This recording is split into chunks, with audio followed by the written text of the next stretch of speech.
Papo Mineiro, hoje, aqui no sul de Minas. Nós vamos papear uma prosa bem gostosa, de destino inusitado, com Luiz de Mideia. Ele é produtor rural e empresário. Tem muitas histórias. Coordenador de projetos socioambientais. Atualmente, gestor do patrimônio do Matutu. Alguns já ouviram falar, alguns lá estiveram, e muitos não sabem nem o que é isso. Tá certo, Luiz? Seja bem-vindo. Oi, Hernani, obrigado. Muito honrado de estar aqui recebendo o seu convite e estar aqui presente no Papo Mineiro. Eu que agradeço, porque vai ser muito interessante, vai ser muito gostoso essa história que você vai contar para nós, que uma parte eu já conheço, mas algumas coisas eu não conheço. Então a palavra é sua, Luiz. É isso, né? Eu me defino como, quando me perguntam de onde eu sou, né? Eu digo que eu era paulista. Mas ainda não virei mineiro, estou me graduando aqui para virar um mineiro, embora eu more em Minas já há 40 anos, mais da metade da minha vida aí. Então já é mineiro. Né? É só aprender a falar que eu sou filho de quem, né? Que aí eu vou completar. Mas tenho me sinto muito privilegiado por ter feito essa escolha de vir para Minas Gerais, tenho isso no coração, né? Falando aqui que o Papo é mineiro, então eu realmente me considero assim muito daqui dessas terras, né? E foi uma empatia instantânea, né? Eu sou uma pessoa que nasci na cidade grande, nasci em São Paulo mesmo, eu estudei ali na Praça da República, pertinho da Avenida Ipiranga com a Avenida São João, que ele diz o Justamente. E da música. Exatamente. Sou um paulistano já também da minha família, que é do interior de São Paulo. Mas, assim, tive essa busca, né, de estar saindo dos grandes centros urbanos. E, de certa forma, eu faço parte daquela geração, né? Isso é um movimento lá atrás que teve, quando, num determinado momento, eu acho assim, com todo, né, sem falsa modéstia, acho que foi um grupo de visionários, né, de jovens que era um movimento, né, naquela época que saiu das grandes cidades em busca do campo, né, em busca de entender que aquele modelo de vida urbana que estava sendo imposto, ele não era o único, né? Existiam outras formas, né? Nossos avós vieram do campo, nossos pais se estabeleceram na cidade e a gente fez parte daquela geração que viu que era possível alternativas, inclusive esse era o nome na época, né? Eram os alternativos, as pessoas que buscavam uma forma diferente de ter um outro modelo de vida, né? Então eu faço parte um pouco desse movimento na minha saída da cidade. Ótimo. E de uma forma muito feliz, né? Eu fui atraído aqui para o sul de Minas. Eu já tinha um primo meu, né? Que já tinha vindo para cá. E quando eu conheci São Lourenço, que foi a cidade que eu cheguei aqui em Minas, foi um reconhecimento instantâneo. Assim, né? Eu já sabia o que eu queria na vida ali naquele momento, né? Que era realmente uma cidade de muita qualidade de vida. São Lourenço ainda é uma cidade muito bela, né? Tem algumas coisas agora acontecendo lá que a gente pode até falar depois, mas assim, com todas as mudanças e urbanização que houve, era uma cidade belíssima, né? Em torno dela todo verde, né? E aquele Parque das Águas Gosto demais de lá. Gosto demais de lá. É uma cidade, eu falo que é uma cidade europeia, né?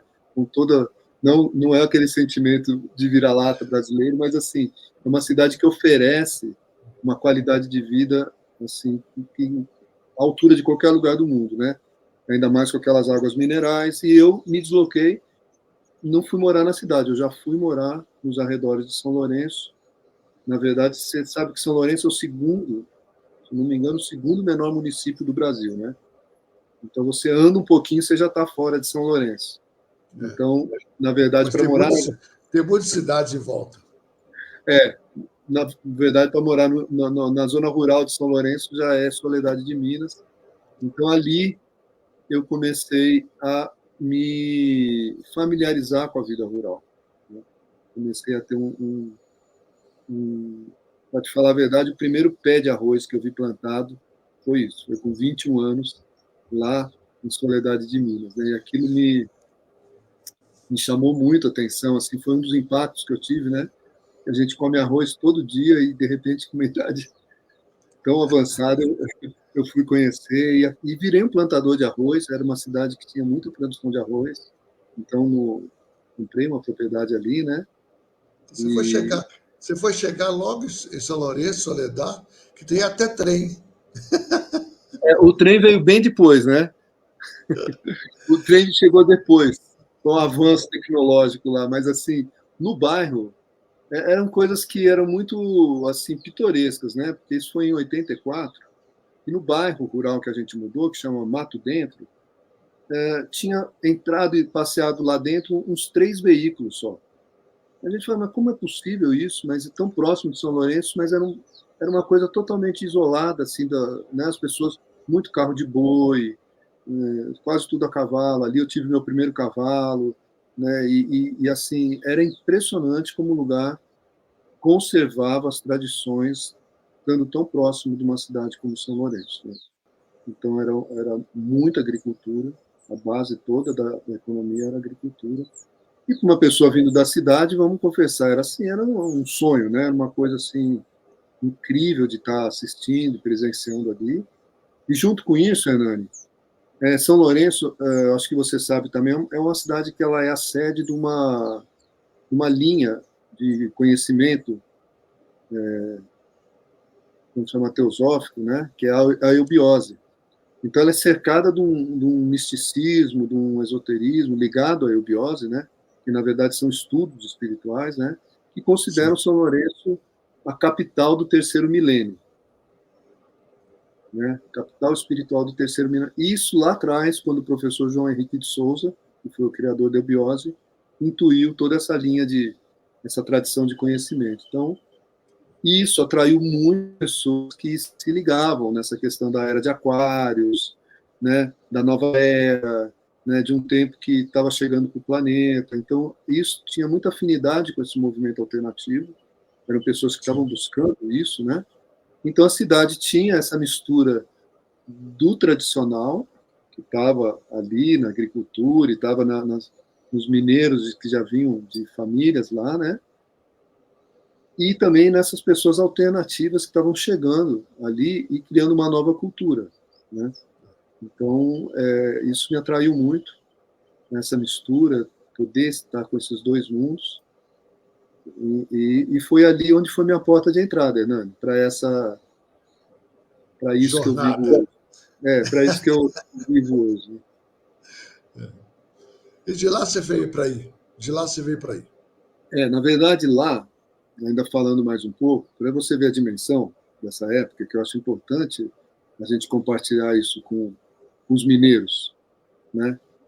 Começou a existir um movimento que chamava Pé Descalços, que era Médicos Pés Descalços, que era um movimento inspirado nos médicos chineses que percorriam as aldeias com aqueles conhecimentos ancestrais de acupuntura, enfim, toda a medicina chinesa. Então se inspirou nisso para dentro da medicina alternativa, porque naquela época quem fazia acupuntura era considerado meio fora da casinha, né? É verdade, é verdade. Hoje faz parte do SUS, né? Como naquele tempo quem fazia yoga é porque usava droga, né? Ou quem era vegetariano ia morrer daqui 2 anos. Então era um tempo onde tudo isso era muito novo, né? Isso estava chegando. E São Lourenço foi o centro onde essa coisa expandiu. São Lourenço foi realmente, sabe lá, se cumprindo essa profecia do professor João Henrique, né? Mas de uma forma ou de outra, ali foi um epicentro de todo um movimento que mobilizou um novo tipo de alimentação, um novo tipo de medicina, e muito forte também essa busca por comunidades, né? As pessoas se reagruparem com propósitos comuns e criarem formas mais humanas de estar em comunidade, né? Então, isso tudo São Lourenço acabou, então eu vivi esse tempo lá, né? Muito inspirador e que deu, assim, input para várias outras iniciativas e cidades que acolheram esse tipo de cultura, né? Mas saiu muito de São Lourenço, acho que é uma coisa importante de deixar registrado, né? Hoje, na porta de São Lourenço, quando você entra, tem um outdoor grande escrito assim: São Lourenço, capital espiritual do mundo. Então, hoje está num outdoor, né? A cidade assumiu que ela tem esse status assim de uma cidade culturalmente importante, né? Mas ela é muito boa a cidade, muito boa. Sim, tá. Agora está sendo invadida por uma série de prédios, espigões. Eu acho que assim é muito vale a pena os mineiros prestarem atenção no que está acontecendo lá, porque é um pouco triste a situação. Eu fiz parte dos primeiros movimentos de abaixo-assinado contra os primeiros prédios que estavam sendo construídos em São Lourenço, né? Hoje vão ser, parece que está previsto 9 ou 12 torres a serem levantadas dentro. Assim. Mas esse é um outro capítulo, né? Mas é bom a gente usar o seu canal para também estar falando sobre isso um pouco, né? Isso. Eu acho que é um patrimônio de Minas mesmo, São Lourenço, o Circuito das Águas. Você ficou quanto tempo lá em São Lourenço? Eu fiquei em São Lourenço 7 anos. Que Soledade, né? Soledade. Mas a gente sempre a nossa referência era São Lourenço, embora a Soledade, cidade muito acolhedora, muito querida. Tem família que mora lá até hoje, minha irmã, meus primos. Né? Mas eu vim recebendo alguns amigos de lá vieram aqui para Airuoca, né?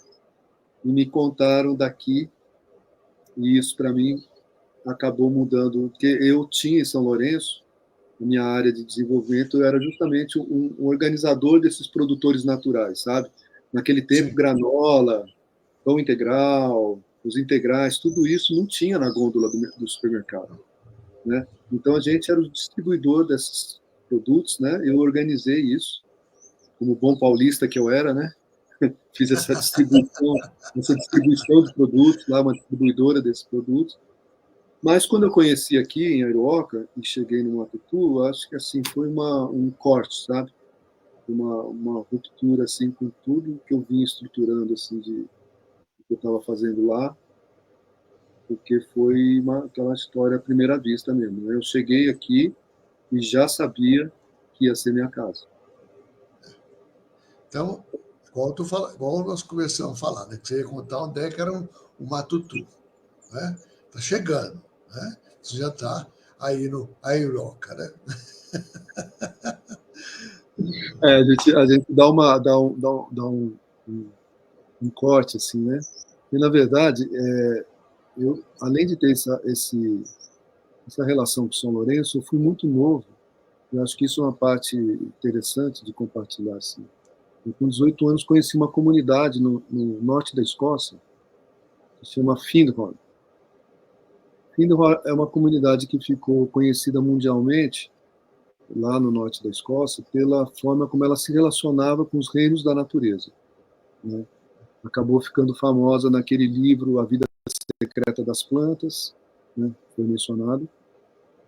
E o que eles tinham lá era muito forte essa visão de que seria necessário uma nova cultura no planeta e que isso passaria por toda a nossa relação com a natureza. E veja bem, isso foi em 1961, né? Um dos fundadores dessa comunidade tinha servido lá na Força Aérea Inglesa, né? Na Índia, e de lá voltou já entendendo de meditação, de conexão espiritual, né? Então é um centro que não é religioso, mas ele tem essa cultura de trabalhar com os mundos sutis, né? A gente vê isso dentro de casa, uma plantinha que você tem lá, que você dá mais cuidado, que você se relaciona com ela, ela fica diferente, né? Ela tem aquele vício, né? A gente acaba dando uma personalidade, né? Então isso pode ser feito com a floresta, isso pode ser feito um ambiente, com uma paisagem, né? Enfim, Justamente.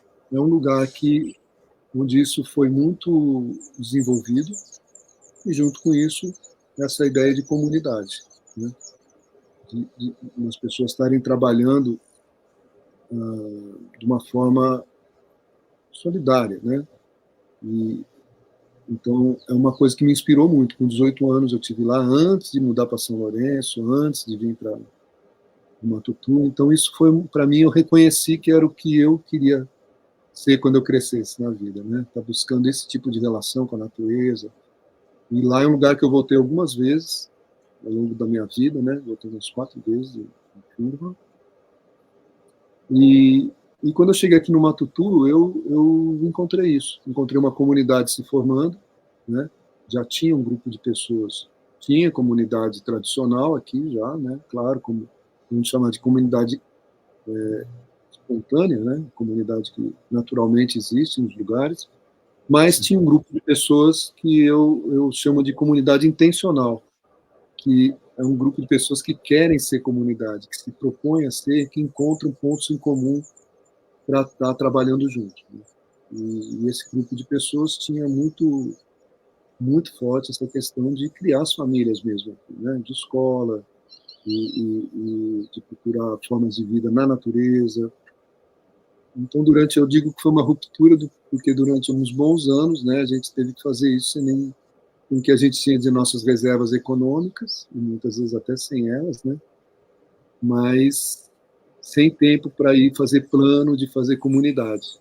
A gente já estava aqui e deixou as coisas acontecerem morando aqui, né? Você chegou aí que ano? Eu cheguei aqui em 1990. Quase 35 anos. Quase 35 anos. 35 anos, isso.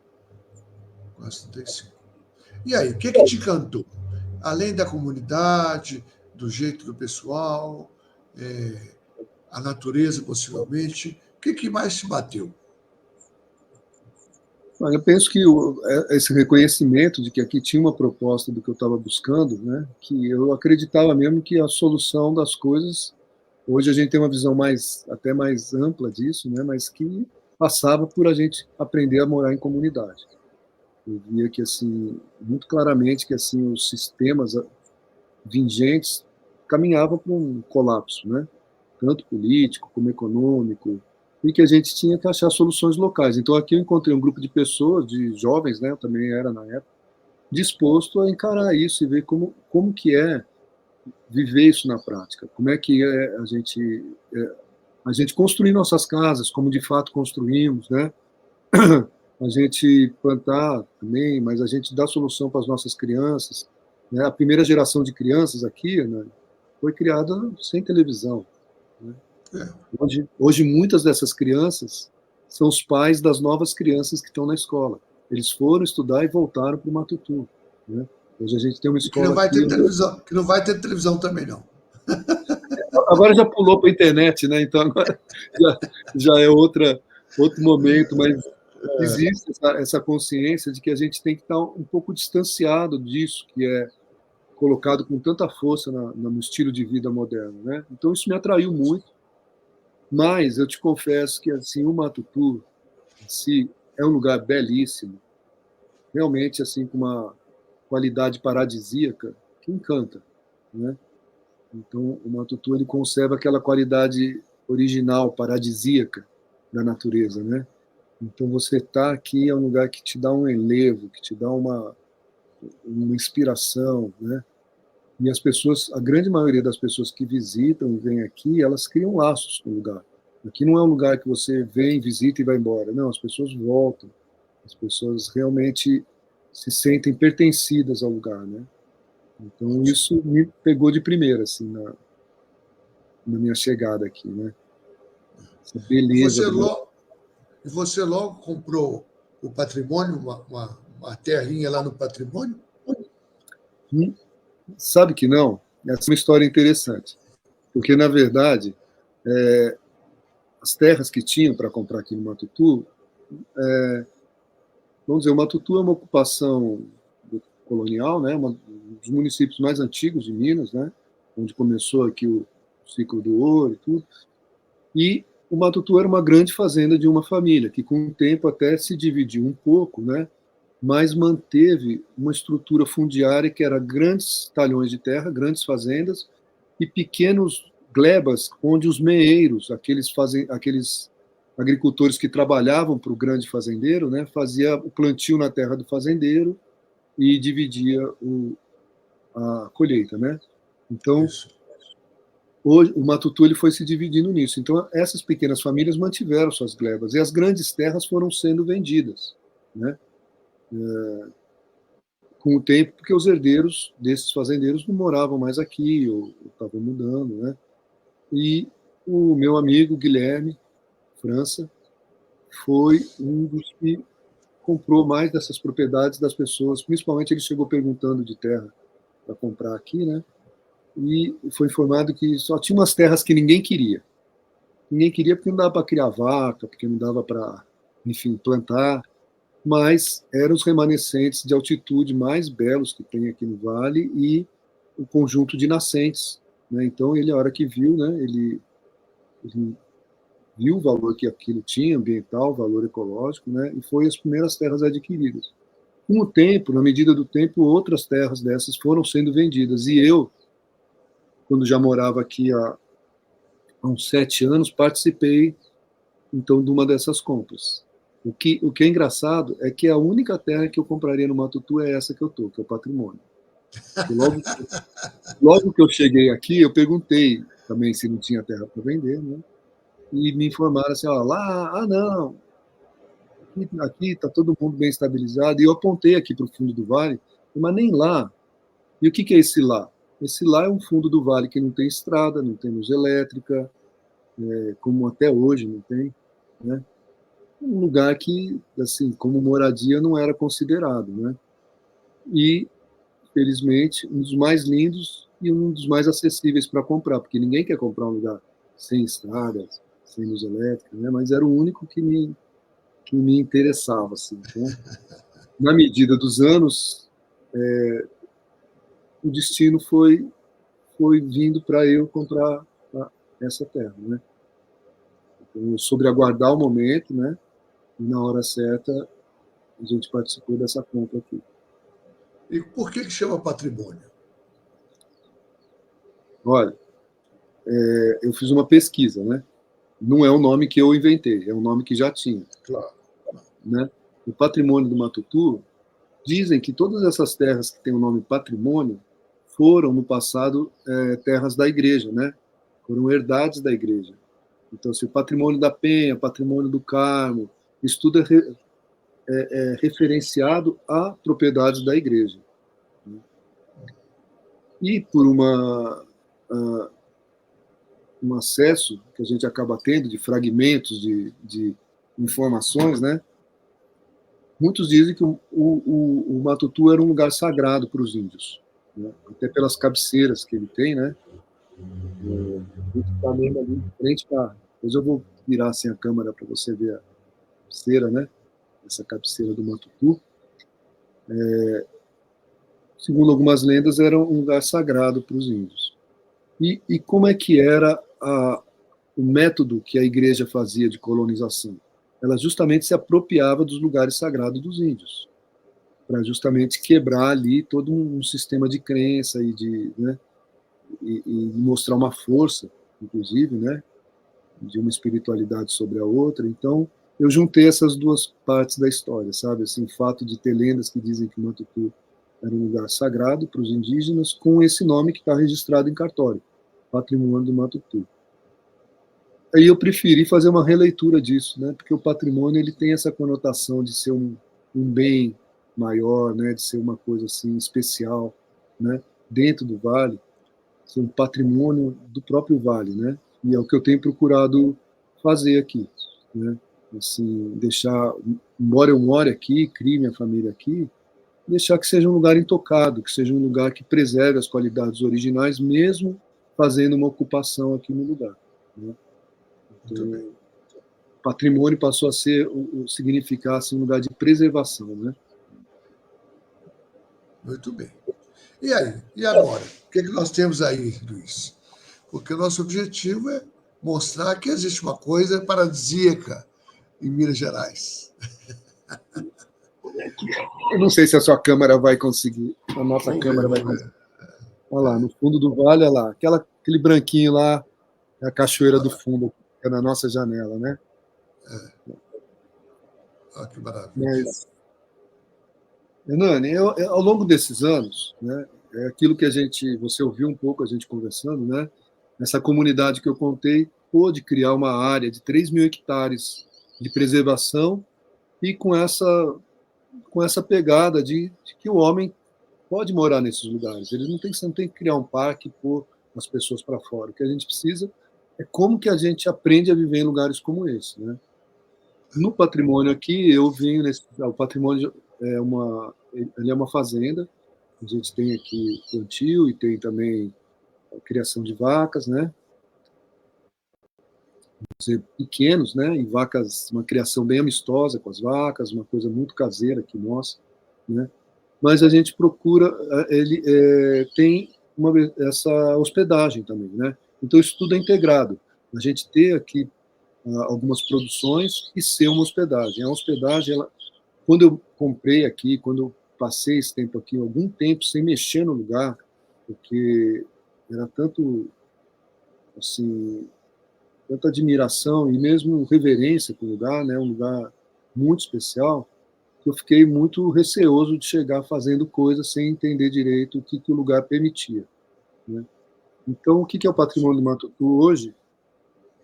É o resultado desses anos todos de escuta da natureza, né, de reverência com um lugar que tem essa beleza e tem essa pureza, e ao mesmo tempo criando espaço para que as pessoas possam desfrutar disso, né, desfrutar com a atitude certa, né. Então, estar aqui hoje significa um bem-estar, um conforto, uma segurança, mas também você poder estar vendo coisas que muitas pessoas relatam que nunca viram mais, tipo vagalumes, estrelas, né? Beber água direto no rio, né?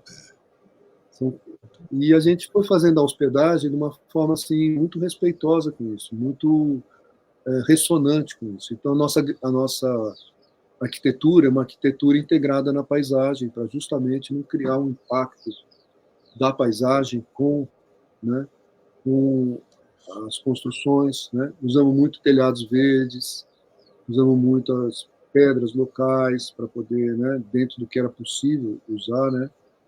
E madeiras também que eram aproveitáveis. Então toda a nossa linha aqui no patrimônio é criar uma hospedagem que seja uma extensão do lugar. É como se a pessoa estivesse sendo recebida pelo lugar, né? A gente só criou a condição desse lugar ter um banho quente, né? Poder oferecer os produtos locais para alimentação, manter essas paisagens, né? Muita gente chega aqui no patrimônio e não quer nem ir para outro lugar, né? A gente fala que a grande coisa aqui Você pode hospedar quantas pessoas aí? A gente tem aqui uma casa de hóspedes. A casa de hóspedes, ela é a casa central. A gente tem 9 suítes na casa de hóspedes. E aí nós desdobramos em mais 3 cabanas, né?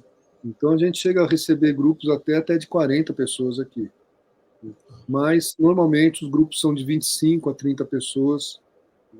A gente é muito procurado para retiros, né? Aqui é um lugar muito de retiros, mas também muito de viagem a dois, porque também é um lugar romântico, né? É romântico também, né?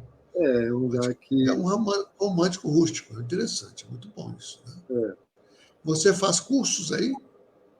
sim, a gente recebe, é procurado por pessoas que fazem, né, retiros de yoga e de biodança e também retiros xamânicos, ancestrais, né, tem várias linhas, mas a gente é muito conhecido na nossa hospedagem aqui pela nossa culinária. A gente tem até um livro, né, tivemos que editar de tanto pessoal pedir nossas receitas, então a gente tem um estudo assim bem de muitos anos com a cozinha artesanal, com a cozinha vegetariana, né? E que o Então, pessoal eu gosta tenho mais de comer? O que o pessoal gosta mais de comer aí? Que é de um prato comer. mais famoso, que é o prato mais Olha, famoso. eu vou falar os que eu gosto mais de comer, né? Que a gente faz uma muqueca de pinhão aqui maravilhosa. A minha esposa, a Carla, né? É a que faz a parte de cozinha, né? Ela que coordena a cozinha. Então a gente faz uma muqueca de pinhão maravilhosa, Nossa, que que eu acho que delícia. é um destaque que a gente tem. Mas uma sopa que muito surpreendente, a gente faz uma sopa de chuchu com cogumelos, que também é maravilhosa para a noite. E a muqueca de banana da terra, também, os escondidinhos. Né? Aí tem uma. Eu acho que o café da manhã nosso é um destaque também, já que quase toda a parte de laticínios é a gente que produz, né? E, e, e acaba sendo um destaque isso, porque na verdade a gente brinca que a gente come a paisagem aqui, né? Então que a É. gente procura muito valorizar essas produções locais, né? Aqui temos muitos apicultores, também tem alguns queijos muito especiais também, né? Uma região de cafés aqui, você sabe disso, né? Sim, sim. A área de Cabo do Milho. Então, O parque está aí do lado também, né? Tem um parque também do lado. e Aiuoca acabou sendo um destino gourmet também, porque aqui está tendo uma elaboração de azeites hoje na cidade, né? Tem uma produção de azeites premiados. Ao lado aqui, a Lagoa e com Aiuoca tem queijos também reconhecidos Os queijos, mundialmente. os queijos, é. Aqui no Vale a gente tem um produtor de frutas vermelhas também, muito bom. Tem o Eu pessoal acho da que era, cerveja. eu acho que era um lugar sagrado mesmo. Para comer nem se diga, né? Ainda tem o pessoal das cervejas artesanais, que são feitas com a água do Matutu, então são muito especiais, né? Então acaba sendo que o lugar em si ele oferece assim, esse viés gastronômico que eu acho muito legal. Muito bom mesmo, excelente. E aí para o futuro, Luiz? Daqui para Olha, frente, o que você pensa? Hernani, foi muito inspirador, né? Inclusive o nosso encontro lá no primeiro congresso de turismo e Turismo cultura sustentável. sustentável, né? Esse é o motivo da gente estar até aqui, né? E assim, eu vejo que hoje em dia aquilo que a gente fazia e era um gueto, e era um nicho, e era uma coisa muito específica de um grupo, hoje tomou, né? Virou a pauta, né? Primeiro com a questão ecológica, agora com a questão climática. Eu acho que a gente se viu nesse congresso uma vanguarda, né? Com toda assim, na verdade não porque queria estar, mas porque naturalmente as práticas e o que a gente está buscando está nesse sentido. Então eu vejo muito positivo, né? O que principalmente aqui em Minas existe uma sensibilidade para isso, né? Para essa questão da sustentabilidade e mais do que da sustentabilidade, eu vejo que é da gente ter novas formas de estar trabalhando turismo, economia local. Né? Então, o que eu vejo para o futuro é assim, a gente se adequando a essa linguagem, né? Porque, na verdade, as práticas já são feitas. Né? Mas acho que é Certo. importante que a gente seja reconhecido, né? Tanto aqui a Reserva Matutu, o patrimônio. Então, a gente está muito animado, Hernani, com essa porta que abriu, da gente poder tá trazendo à luz, né, coisas que a gente vem há 25, 30 anos trabalhando aqui, né? Então, para o futuro eu vejo a gente aqui o patrimônio, muitas coisas eu vejo que a gente já avançou hoje em dia. Imagina só, Hernan, a gente transportou quase tudo que você viu aqui no lombo de burro.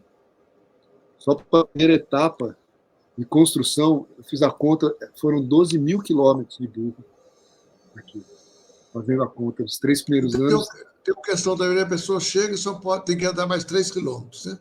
Que o O carro não chega. acesso é isso, ele tem um acesso restrito, né?